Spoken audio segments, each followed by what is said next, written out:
Okay, so this live is starting. It's basically, this live is for the purpose of talking to men, to the broken, masculine, sacred masculine, divine masculine.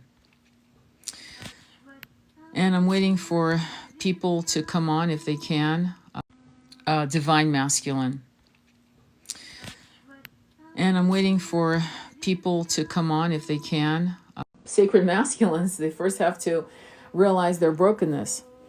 And with the truth of the truth and the truth that we can never deny is that more women, it's one of the reasons why we incarnated as women, because we've been men before. We've been warriors, soldiers, farmers, fathers, brothers. We've done it. And so when we chose to be a feminine, we knew that part of the reason we were going to do this incarnation as a feminine was we were going to look at our shadows with incredible strength, courage, and truth telling to ourselves. I mean, we tear down all the illusions. Okay? Sure. Oh, thank you, Yessie. Thank you, sweetheart. It's going to be okay. Trust me. Thank you. Anyway, I'm just going to go right to it. So one of the things I want to talk to you about, and this is for men, okay? This is for the sacred masculine out there. Many of you are beautiful. I'm seeing a lot of sacred masculines popping out of nowhere. I think our heart's calling out to the sacred divine masculine, however you want to refer them, to stand up and speak, not from the trenches of high publicized sacred masculines like Deepak Chopra, Joe Dispenza, and Michael Singer, Michael Newton, those guys, right? But from the trenches of just the 99%. And more, I am seeing you guys rise and speak. Ari is one of them. Ari, Arri. He's on Instagram. Follow him. Look for him. He's amazing. He's brilliant. He speaks the truth. And he is an alpha male. No fucking doubt about it. He's powerful. And he has an amazing voice. And I'm seeing a lot of you men coming out and fucking speaking truth. Bravo. We needed you. We have always needed you. And yes, the sacred feminine needs protection. She needs your protection so that she can be the high priestess in your protection to connect with the divine, to download what is to be directed for this incredible march. Okay, as we cross these bridges into the new earth. Okay, we need you guys. And we need you to stop locker room talk. I'm sorry, I'm going to go straight off the fucking... In your mind, you might say, well, where is she going with this? Because you guys are noticing and witnessing, and many of you are just putting your big toe into being a divine masculine. I need you to call men out when they say things that are shockingly inappropriate. And sadly, because TikTok has a bug up there, wazoo, because of what's been going on with their attacks and the threat of being removed in January 2025, the level of edits and muzzling is fucking incredible. So I can't tell you the actual locker room talk, because I just told Andromeda Flame, one of them, she had never heard of it, and she was in shock. Absolute shock. She didn't even know men talk like that. So I need you guys to speak out. It's time. I need you to shame men, weak men, into either compliance to the new consciousness or into shutting the fuck up and thinking about it. I'm sorry. The castrations of deviant desires has got to end with you. Because when a woman like me at my age says something like that, many of these weak men think I'm jealous. Oh, you're just jealous. You know, because we're supposed to love. It's supposed to be that I like 14-year-old girls. Yeah, that's not fucking a jealousy. It's my own triggering of being that 14-year-old girl being harassed by grown-ass men. Men that could have been my father or grandfather. You know who you are out there. Share this live with every MFer that's done that. Share this live with every man you know who's a sacred masculine. Share this live because we are now putting you under notice. The sacred masculines speaking their truth are our protectors. They will protect 80-year-old women like they will protect 14-year-old girls. And they will know that to not protect the feminine is a direct affront to divine source. Direct affront. And you are being put on notice. That kind of karma you'll feel in this incarnation. Yeah, you won't have to drop your body and feel in the next one. It will come. Yes, this is a feminine voice in a righteous rage. And it's a valid rage. It's not a toxic rage. I'm asking you as the divine masculine to call out men on the spot. And I don't mean a fist fight. I don't. I just mean saying, wait, hang on. What? What are you saying? What did you just say? Dude, are you for real? Like that. There's no need to fight a man. But there is a thing of shaming a man into his own shadows, into his own deviant desires. The root chakra has been so fucked and so hijacked by the 1% in the multiple ways they've done it for centuries. This is why I give you movies to watch with transcendental eyes. I'm constantly giving you homework on that shit. Watch the movie Agora. That's your next homework with Rachel Weisz. Agora. A-G like George, O-R-A. Agora. Good luck to find it because it's a powerful movie. Watch Mist of Avalon. Mist of Avalon. Again, an amazing movie. Again, the subtlety of bastardizing our power as the feminine. I have been an incredible, powerful alpha male. In fact, I've said this to my twin who used to laugh at it because he knew it was true. I said, I'm more of a man than most men you'll ever meet. It's not a flex. I have the divine masculine inside of me.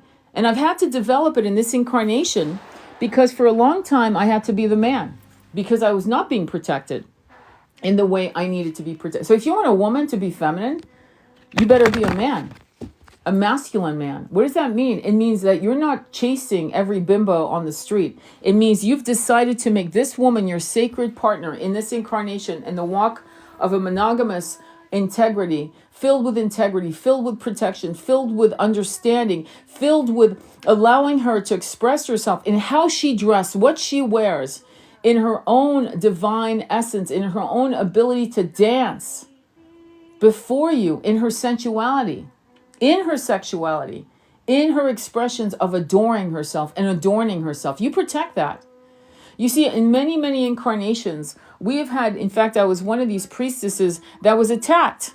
And I've seen priestesses in many, many battles attacked, and you know what they did with women when men of that toxic level would attack anything, right? What's one of the things they do? We all know what they do, right? It is one of the things that has been accepted by WAR. It is unacceptable. A man, if you want to be a man, a sacred masculine male walking this incarnation, you're going to have to, I don't know, fucking do whatever you want. Take psilocybin, blow your own, in other words, blow your own mind, blow your own consciousness out of this patriarchal blueprint that has been branded on you, on your egoic framework, because your soul isn't that toxic, because your soul's been effeminate, and your soul's been a victim of the patriarchal system. So it's not like you don't fucking know what's going on, because if you're really, really honest about your incarnations that are feminine. I did an Akashic reading for a beautiful divine masculine, but he still has some shadows because he knee-jerked at the concept of giving birth as a woman. He couldn't accept that he had been a female, not once, but many times. And so this is something you guys have to understand. Remembering your past life as a divine feminine or toxic, wounded feminine is a flex. Because what it's doing is it's incorporating some of these ideas that you have of the feminine, and you've forgotten yourself as a woman, giving birth, dying in childbirth, being raped, all of that, being loved, being well loved by a sacred masculine, all of these things. And you need to go out there and excavate yourself and remember those past lives. That should be one of your things. Just like I remember my past life as a gay male warrior. Shit like that. Like, there's nothing wrong with this. Not at all. My beautiful... for a while I was obsessed with Sapphic poetry, Sappho, because it felt like I had been there. And so... we've been gay, we've been straight, we've been females, we've been hermaphrodites, we've been everything. Every single thing you can think of. And the more you know who you were And the more you know who you will be, the more powerful and sacred you will become. And this will be a catapult, a domino effect for the rest, in your case, of the divine masculines or the wounded, broken masculines. One of the reasons why many of them, these men are harming themselves into dropping their bodies, if you know what I'm saying, because I refuse to use the other word, unalivened, is because they don't have a spiritual compass. They do not know that what they've gone through is nothing to be ashamed of. Them being abused and hurt isn't a destruction of the self. It's in other words, for many of us who have gone through these kinds of traumas, child abuse and so forth, in its many forms, it happens so that you could actually sit with other men, other sacred masculines. There was an amazing movement in the early 90s that was founded by the book Iron John, and I believe it was Robert Bly who wrote the book. I think it is Robert Bly, and men were coming together and meeting at fire camps and camping together and talking about their trauma and hugging each other and crying and they were doing like almost like ceremonious Native American, indigenous type of connections with each other. Do you know what I'm saying? They were going in the woods, they were camping, they were spending a weekend together, and they were getting real about their own shadows. 75% of men, that's my number, not an actual science, just to be true, but from what I've seen, 75% of males who are alpha male, muscular, tall, whatever you want to call it, in alpha male, in your mind, however that looks in your mind, okay, are either kicking the ball of homoerotic desires or have experienced it. There's nothing fucking to be ashamed of that. Some of us choose to be bisexual in this incarnation, and some of us choose not to. There's nothing wrong with any of it. But what is wrong with denying that in yourself is that now it becomes deviant. Now it's growling and roaring in the caverns of your own subconscious place, and you feel ashamed of it. That's what's wrong with not saying to your divine feminine, yes, I'm bisexual, for example, if that's your truth, because some of you guys are definitely not, okay? But many are. And so when you get involved with being as honest and transparent to yourself, for your own highest divine healing, what happens when you tell your divine feminine is she'll hold sacred space for you, and her question will be, can you be monogamous? And yes, you can. Why can't you? Of course you can. It doesn't mean you're going to have multiple partners. It doesn't mean that you're going to betray this sacred union with your divine feminine counterpart. But I mean, we need to stop the bullshit. And you need to call men out in locker room talk. I'm sorry. No offense. I don't even want to mention anyone famous, but I think we kind of know them that have made comments publicly that were actually shocking, but the way the divine feminines who are journalists, the way they framed it was so knee-jerk, and it was not, how do I put this? It was not being guided by a truth of compassion, almost like saying, look, little boy, you fucked up, but here, let me tell you what we expect from you. It was more a rage, a toxic rage from having been hurt. And so many of these female journalists that were calling out these famous masculines who are toxic and wounded, making these comments recorded or otherwise, right? We know who they are, right? We didn't, as feminines who had platforms, address it in the way that should have been more transcendental. And see, that's the problem. And so as feminines, I know I came out of the gate enraged, but enraged in a kind of like Archangel Michael, transcendental rage, righteous rage. That is good. But to remember that you've been a victim of this shit, catcalling and shit like that, multiple young women, beautiful young women, have documented just walking down the street wearing nothing but a t-shirt and jeans, and the absolute assault. If men were doing that to men, or if women were doing that to men would feel this feeling of uncomfortable, not being comfortable, not feeling, you don't feel fucking safe going down the street. I can't tell you how many women have gained weight so they don't get that shit, who have actually almost taking away, like what is it, wiping out their Shakti energy just to be left the fuck alone. Women want to have the peaceful knowing that they are safe. And sadly, women aren't, and we're seeing that, and we've always known that. It's not that this is new shit going on. You guys have this illusion that, oh, well, now, men are worse than they've ever been. No, men have always done it. It's just that now we have social media documenting it. That's it. That's the only difference. That woman, that poor doctor that was, assaulted in India, and a woman the following day coming home from a protest for that woman that was assaulted and her life taken, ripped out of her, okay, was also, okay?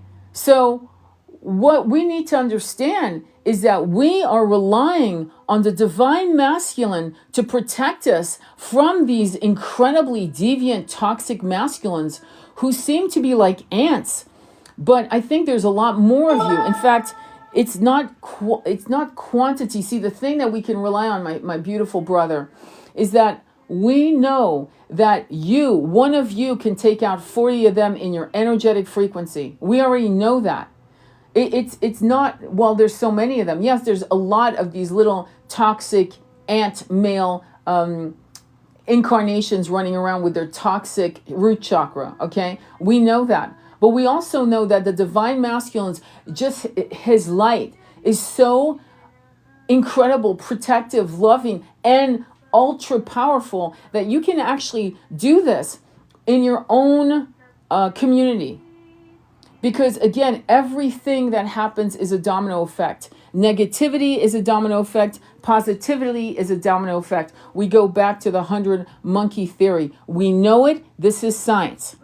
So it's not like you have to get on a plane to India or go on a plane to Congo to stop it. You can stop it right where you are in your community. And the domino effect may seem slow, but then it will take on speed. Okay? It'll be a snowball effect.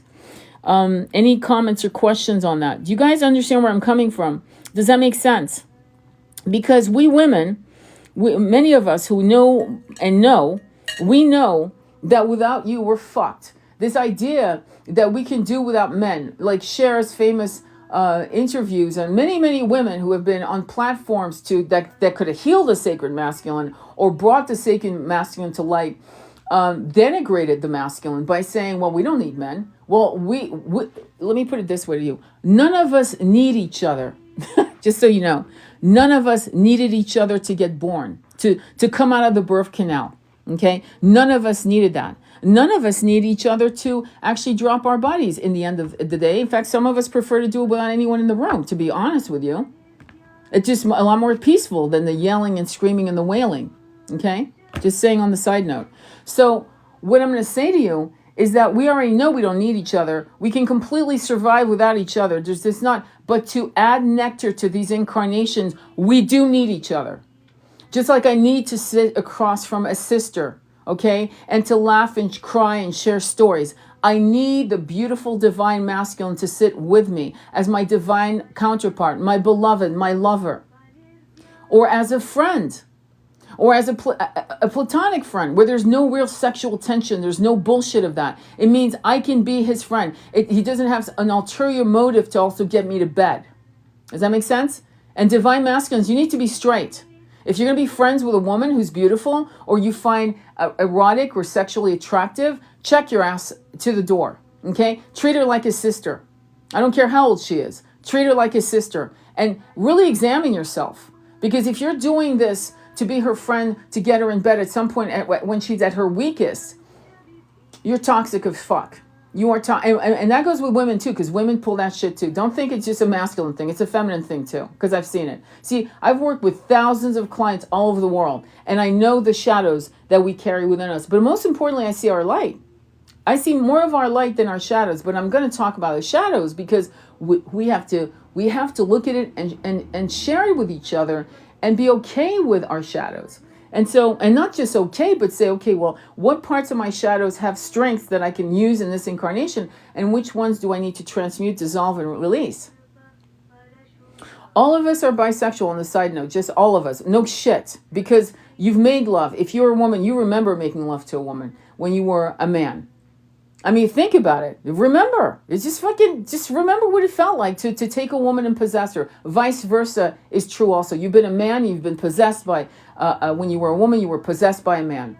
And you were made love to by a man. Well, sometimes, very well. Remember that. Because that's going to be a massive healing for you. And it's going to actually set you in your truest masculine self, just like it will set you in your truest feminine self. Does that make sense? Any questions? Any questions or comments? Oh, thank you, David on Adams. I really will I date someone at the end of the month? Wrong question. Wrong question. Many of you are going to be celibate by choice or not, because the fact is that there's more work to be done in the root chakra. Let's just be honest. Some of you need the rest. Okay? And that's not going to be easy for many of you to understand. Any questions or comments?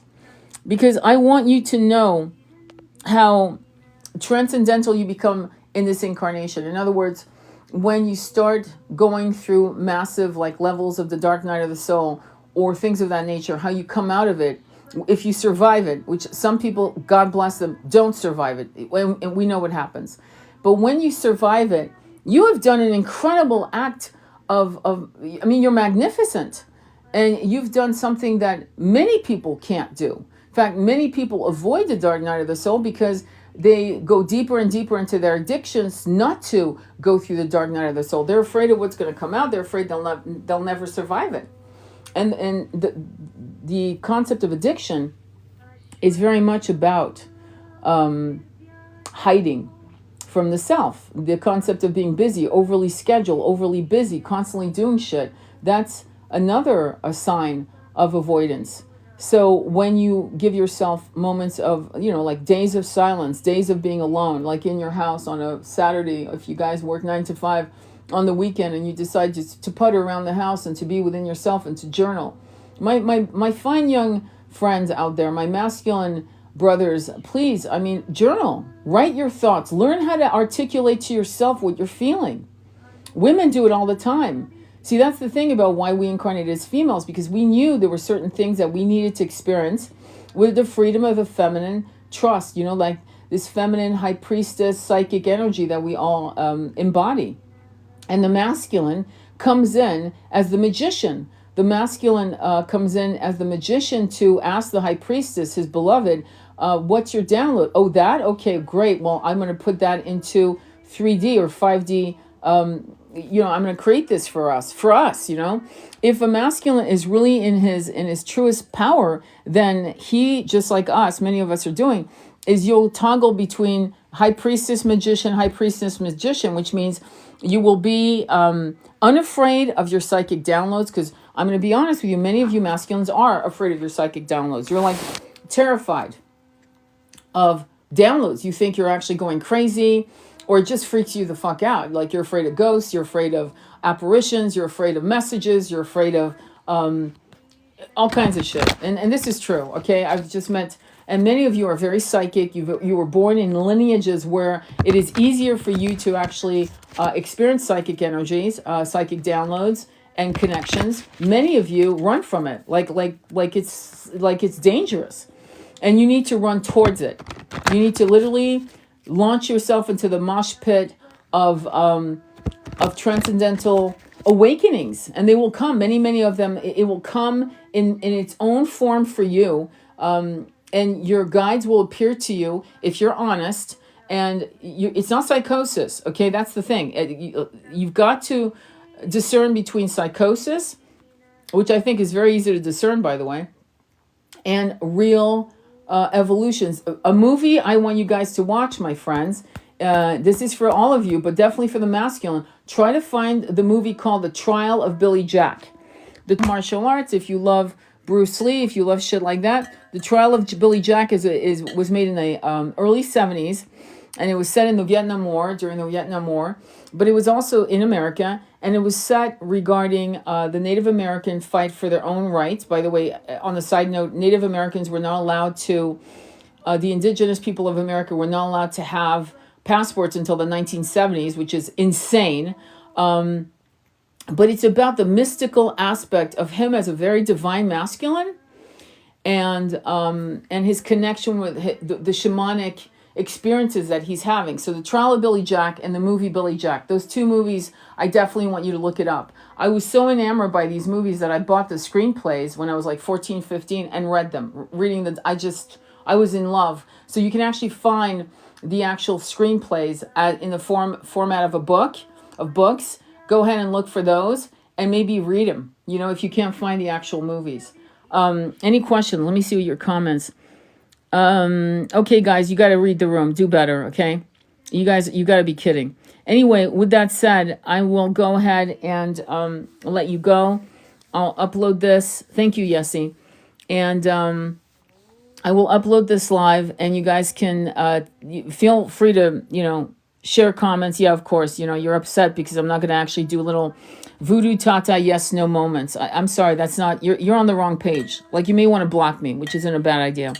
Anyway, any other comments or questions that are related to what we're talking about? Because we can't do 3D talks anymore. You've got people who are in their early 20s, who are actually 15 years old. I'm going to say, who have more sense than you. Grow up. Ask the right questions. I really am getting impatient, no offense. When I do collective tarot readings, it's usually for the divine masculine and feminine. It is not for pedestrian spirit, people who just believe in tarot, but don't believe in reincarnation. I've met them. They don't believe in reincarnation. They really don't understand what karma is. They don't believe, but they believe in tarot. It blows my mind. But it's the weirdest thing. They refuse to learn more things on the spiritual route that many of you have taken the courage within yourself to walk. This path that is really filled with light, but many will do tarot readings and they will never walk what you've walked. And I'm proud of you, brothers and sisters, who have walked that path. But you have no idea how I've been, faced with people who actually will not work on their chakras, but want to do a tarot reading, will not believe in manifestation, but they'll actually believe in a tarot reading, even if it's a yes and no question for $5. This blows my mind. Do you see what we're dealing with? We're dealing with this kind of contrast. Don't think that because people follow tarot readers, they're spiritualists. They're not. They're not on this path at all. And it's making me crazy. Thank you, Rachel. This work is outside these delusions. Of course they can't see. And I'm sorry if I rant and rave sometimes, because you have to understand, when I worked for this company, it's called Psychic Source, right? I used to work for them for a long time. And I finally had to quit. I couldn't do it anymore. I'll give you an example of questions I would get from people that have this consciousness. So they're having an affair with a married man, right? And I got this a lot. And they would say, well, I mean, he's ghosted me and this and that. Will he come back? Okay, will he come back? Okay, answer that. And when he comes back, will I get pregnant? You mean with him? Yes. Will I get pregnant? Will he get me pregnant? Those are the kind of consciousness of people who believe in tarot answers, but don't want to do the work, don't want to excavate spiritually. And that's what we're dealing with, brothers and sisters. We're dealing with that consciousness. And we have to realize that, okay? Just because psychic forums are popular for tarot readers, and you'll see millions of views for tarot readers. I mean, some of these tarot readers are millionaires. You're dealing with consciousness where they believe in only that, and they see no value in reading The Untethered Soul by Michael Singer. They see no value in understanding how mantras help control the monkey mind. They see no value in meditation, none. And I think I've hit the wall with this shit today anyway. And thank you for your patience with me, because sometimes I got to tell you, if it wasn't for many of you who follow me, if I didn't hear your comments, if I wasn't part of your tribe and you were part of my tribe, I would lose faith in humanity, to be honest. Okay? Because I can't. Thank you for your work and wisdom. Oh, merci, Francois. I appreciate you. So, just be patient. You, as a sacred masculine, have your work cut out for you. I'll be very honest. Because in one arm, you have to hold the sacred feminine and keep her flame lit.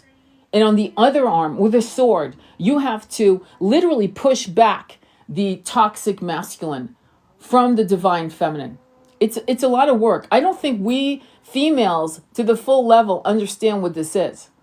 And The Bear in the Woods. I saw a woman wasting the time of a 90-year-old woman. And I'm going to say this. In other words, this 90-year-old woman is closer to her end than her beginning. Clearly, she's 90.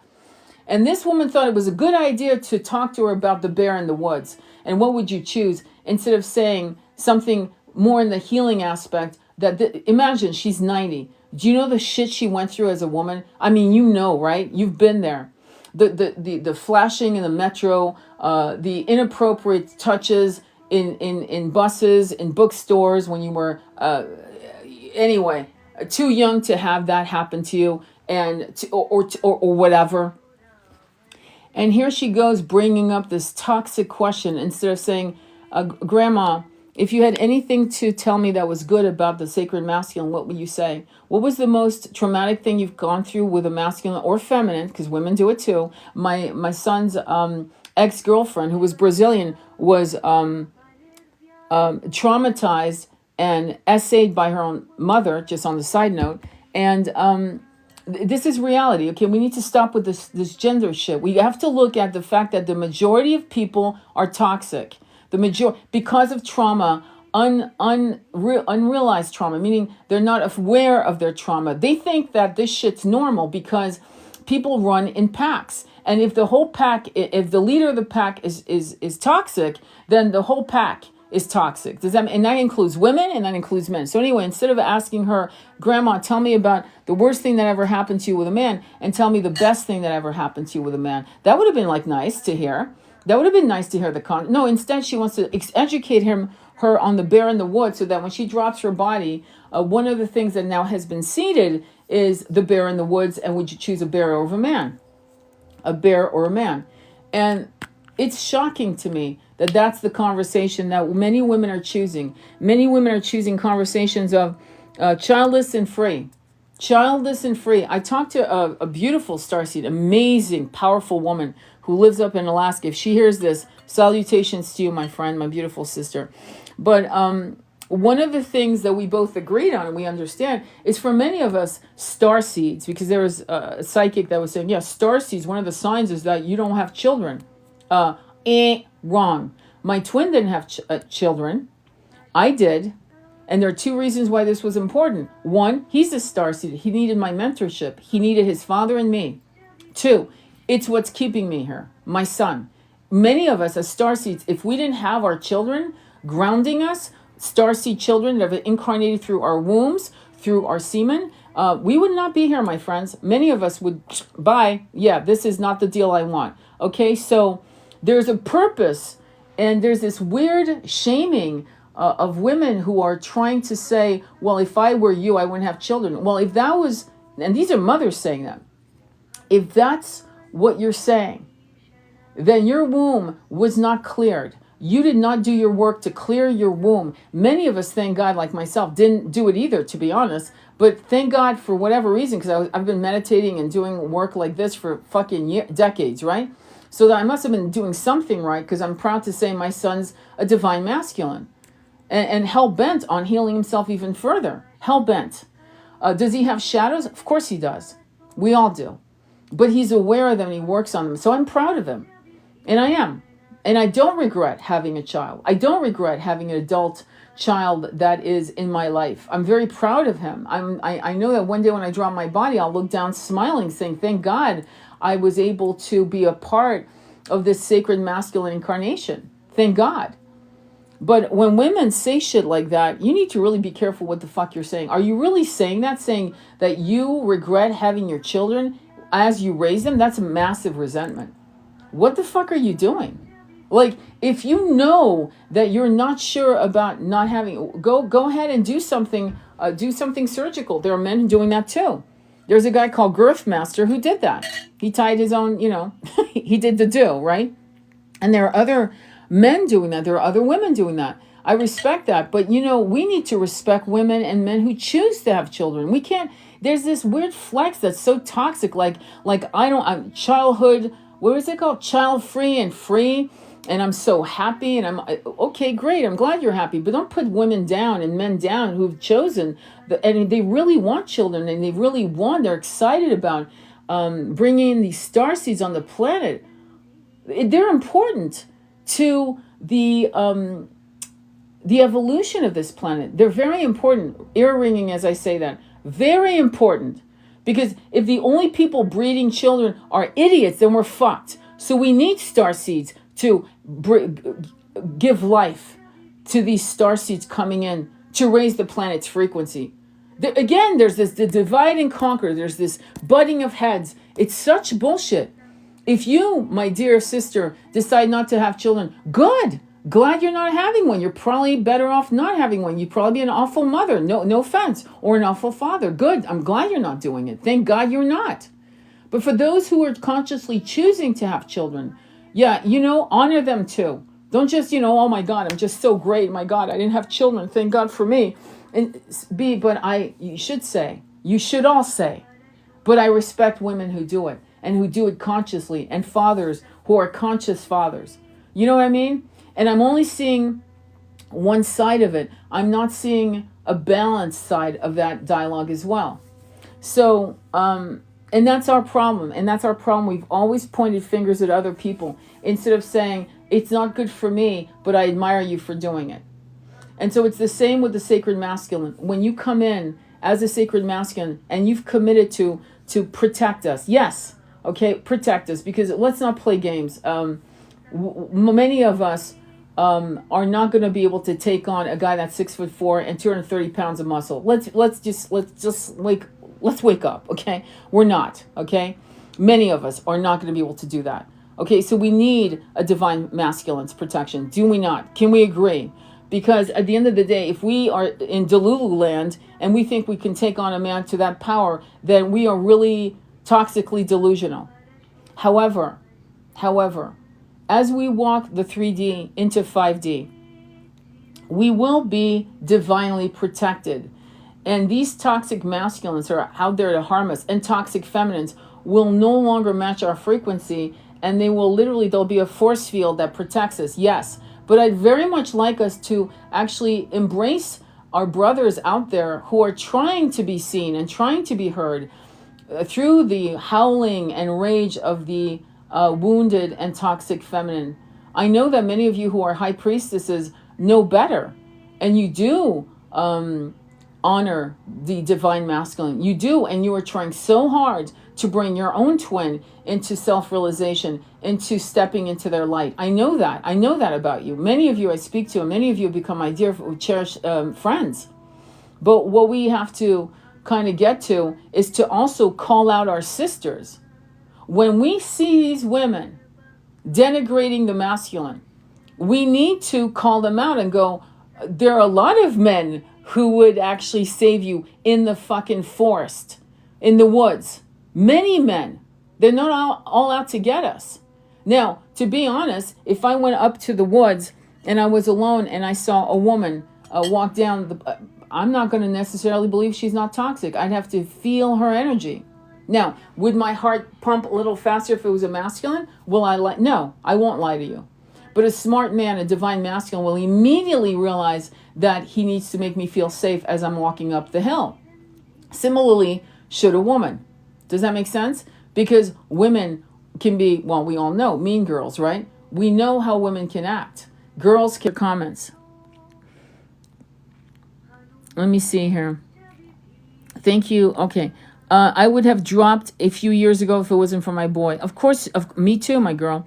Me too. 4 children here. That's right. And we need to, and Rachel is a very conscious, Mia and Rachel are these are conscious high priestess who are mothers. Can you imagine? Can you imagine? High priestess who are mothers. The Madonna, the divine feminine. So we need to, again, do better and be fair. And it's very, listen, what is happening with the divide and conquer of the gender, because we are having a gender war, let's be honest, okay? It's obvious. I was entertained by Cher many, many times, but there are things that she should have done better. You've got to understand, like Eartha Kitt, she was the product of grape, since we have to use a fruit for that term again. But she was a product of that. So she had an innate contempt for men. But she did say this. She said, all the men who really adored me, one of them was Orson Welles on the side note, they were never sexually intimate with me. All the men that had truly loved me and saw me and adored me were not sexually connected to me. That's a heavy statement to say, my masculine brothers, my beautiful divine masculines. That's a heavy statement. And so the trauma that we carry in our DNA memory, right? We all have, and this is science, by the way, trauma that we carry through our genetic patterns, right? And many of us are mixed with various, lineages and bloodlines and races, and it's been diluted over the years or whatever. I mean, some of you could say I'm Irish, but you have Chinese blood in you. You have Native American blood in you. How it got there, who the fuck knows, but it got there. So just saying. So we need to be a little more understanding of that we also carry a lot of various, genetic trauma that echoes in the chambers of our bloodlines. And so that's something we have to, you don't really have to address it, but acknowledge it so that you can move on and constantly be in a state of purging and releasing and, again, going deeper and deeper into your light. When you become transcendental and you see yourself as just a soul of electric light, energy, like sparks of light, and you see yourself purely as that's when you become completely transcendental. That's when none of these genetic patterns, these gender patterns, these traumas that we carry when we take on these bodies impact us at all. Similarly to numerology, life path numbers, right? There are life path numbers that really clearly say that your life, you've gone through some massive shit, and there's still massive shit to learn. But there's a point when you become transcendental where none of these things touch you anymore. You have transcended these challenges, these blocks, whether they're life path numbers, whether it's the energetic number of your name. In other words, some names vibrate to a low frequency. You don't have to change your name. You don't have to unless you want to. But those vibrations won't impact you anymore. You've transcended all these things. Does that make sense? So it's interesting. Let me see here. Any other questions or comments? I have to jam. I'm getting ready for a hypnotherapy session tonight, and I've got a beautiful sister that's doing an Akashic reading. I'm really, really excited to do it. And I want you to know that every single one of you has so much to share with the planet. And the way you share it can be through your voice, through lectures, through poetry, through your books, through music, through art, through various expressions, through sharing photographs of what you see and how you see the world. Everything you do is going to impact subtly and the consciousness of someone who comes across what you create for yourself, for those you love, and for the world. So be aware that you're not here to just kick rocks, and you don't have to be ready to be ready. In other words, if you are overly what's the word I want to use? The word just escaped me only because I never use it in my own life. Perfectionism. If you're a perfectionist, don't be. Okay? Just put the work out the best you can and just put it out. Because 9 times out of 10, the work you produce is divinely inspired, right? Just put it out there. Just don't hold it back. Don't try to refine it and refine it and refine it and refine it. Just put it out there. The more you create content, the more you will be refining the message in the first place. And you'll say probably the same fucking thing 60 different ways. That's good. That's fine. There's no problem. But put it out there as you create it, okay? All right, my loves. Sending you much love on your journey. I'll upload this. I hope that you'll watch it on my YouTube channel. And we'll talk again soon. Namaste. Be well.